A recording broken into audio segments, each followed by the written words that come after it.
So what can happen is you can take $7,000 of the $20,000 that's saved for Claire, roll that into a Roth IRA for her. She'll then have that account that can sit and grow. One of the great benefits of the Roth IRA is that those monies grow tax deferred, and then when you pull that money out, it is tax free. Hello, welcome to the Prairie Fire podcast. We're so glad to have you here today. Are you concerned that you're going to put money into a 529 plan and then it won't be used for college? That you're going to essentially have 529 leftovers? So we want to talk today about 529 leftovers and how we can keep them in our fridge. Now, if you're like me and you had sons at home all during the college or the high school years, we rarely had leftovers of anything because they would just raid the fridge at all costs and clean us out like a bunch of locusts. But now when we're talking about 529 plans, we definitely don't want a lot of money left over.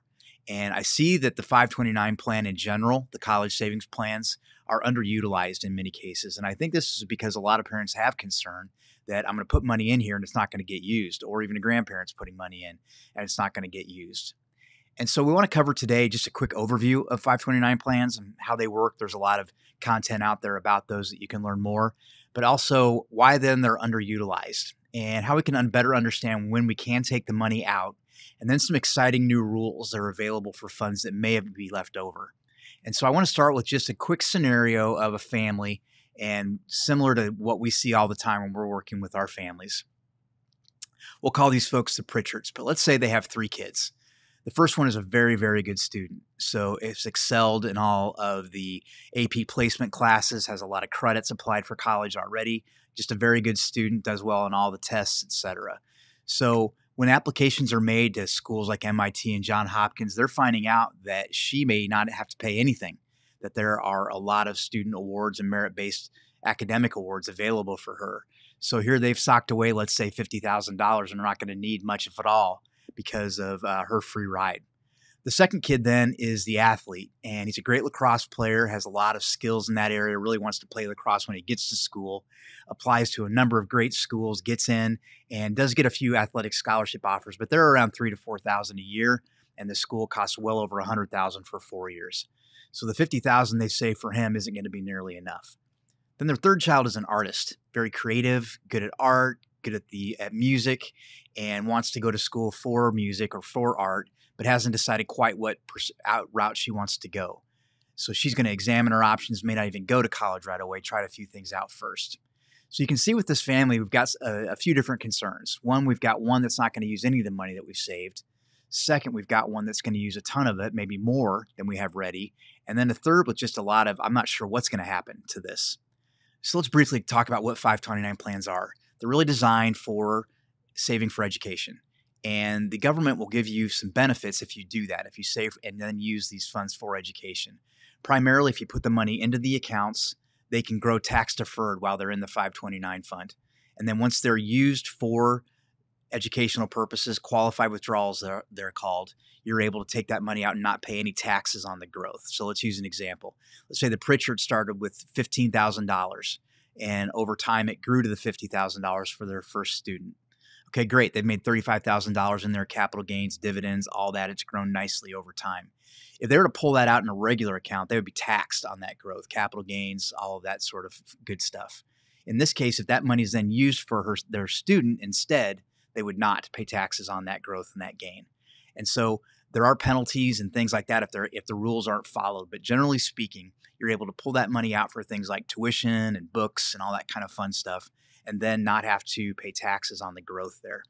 So what constitutes then a qualified expense? Like I mentioned, tuition, room and board. There are certain supplies that can be used for this. And so one of the greatest ways to avoid penalties is to really use good documentation. Make sure you're taking care of where that money is going. You can use it in many cases for rent. And if you do, you want to show that you've distributed those funds directly to the landlord or got reimbursed based on a payment that you made directly to them, those kind of things. So you want to do a little research, make sure you're checking things out and how they would work for your family. But in most cases, you're able to have that money come out in a tax-favored manner. And so in a lot of cases then, when we have a family like the Pritchards, we have a situation where one student uses more and or less of all the funds that we have saved. So then what comes in is what I call the 529 waterfall. So how this can work is that the beneficiaries in these plans can be moved around. And by that, I mean the athlete in this case could use some of the money from the student that did so well in the first case for the Pritchards. And so if she didn't use all of her funds, they could change the beneficiary to the son, the athlete, and he could use those funds then for his journey. And so it's what I like to call a movable beneficiary. It's where you can move these around. You're still the owner of the 529 plan, but you're basically waterfalling these monies to the next kid. And so we've seen this happen with a number of the families that we work with. And so there's certainly rules and restrictions, so you want to be careful here, but you want to make sure that if you're transferring, you're able to transfer those funds to other family members. And they're a great way to cause some of the consternation in this case that would have happened to work out a lot better. So the first student's funds could be used for the second, and then the third's could be available. And if for some reason the son didn't use all of his, rolled to her. All right, so let's talk about then our artist. Let's say she decides not to go to school, or she wants to wait 2 years, go to community school, get her general education done, take some art classes at night, things like that. Well, that's where these exciting new rules have come into place. So let's say that she gets out of school now and she has not used $20,000 of the funds that the Pritchards had saved for her. So the first two have utilized their funds. They're gone now.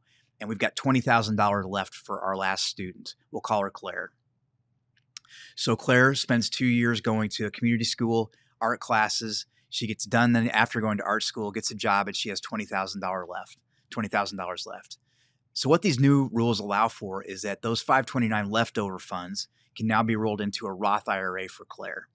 So there are a number of limitations to this that I want to make sure you're aware of. One, the plan has to have been in place for at least 15 years. So they would have been saving for Claire for a long time. In addition, there's a 5-year rule where the funds have to have been in the account for 5 years. So you can't just put money in, pull it right back out, and put it into a Roth. The other is that you can only take out what the IRS limit is for that given year to contribute to a Roth IRA. So for Claire, for 2024, this would be $7,000. So what can happen is you can take $7,000 of the $20,000 that's saved for Claire, roll that into a Roth IRA for her. She'll then have that account that can sit and grow. One of the great benefits of the Roth IRA is that those monies grow tax deferred, and then when you pull that money out, it is tax free. So you're getting a huge tax benefit, one of the few that are available. And this could be something that could very much benefit Claire here in the future, where her funds weren't used for school as she expected. However, she's able to roll these into a Roth IRA. Now, there's a $35,000 lifetime benefit. So in Claire's case, if she did the $7,000 the first year, she could then do $7,000 the next subsequent years up until the point where she gets to the money being gone and or she's reached $35,000, which is the limit. In her case, if she's at $20,000 now, it's likely that she'll have plenty to fully fund this over a number of years. So you want to work with an expert on this to get it done right, make sure all the forms are filled out properly and getting it into the right Roth IRA. So with these leftovers, with the new rules, there is a chance, there is a place for these funds to go to, and that hasn't been available before. So it is an exciting change, a good one for parents that have a lot of concerns that I'm going to put money in here and not let it get used. The other things you can explore are education for yourself. You can gift it to other family members, nieces, nephews. You can save it for grandchildren, things like that. So all is not lost. Hope is not lost. When we have extra money left in our 529 plans, there is ways that they can be managed. They can be used then for the student in a great way for their long-term planning. Just a great opportunity. So if you want to learn more about saving for college, you want to figure out how can I make sure I'm doing the right thing with my 529 plans, what are some of the things I should be better understanding as I get ready to send my kid to school, I'd really encourage you to check out our book, Empty Nest Full Pockets. You can get a free copy on my website, which is www.pfwplanning.com. And on there, we've got a number of different resources and articles that we've written, as well as some content from the book. And like I said, you can get a free copy on there if you just click in and let us know that you're interested. Thank you so much for joining us here today on the Prairie Fire podcast. We're going to keep putting out good content around empty nesting and the second half of life. And the next part of our series, we're going to be going into money lessons from the 1980s. And I will be pulling into some data or some ideas and thoughts from some movies of the 80s, including the first one that we're going to work on is The Breakfast Club. So I hope you stay tuned. I hope you're subscribed, and we'll always open to your feedback. Thanks so much for being a part of this today. Thank you.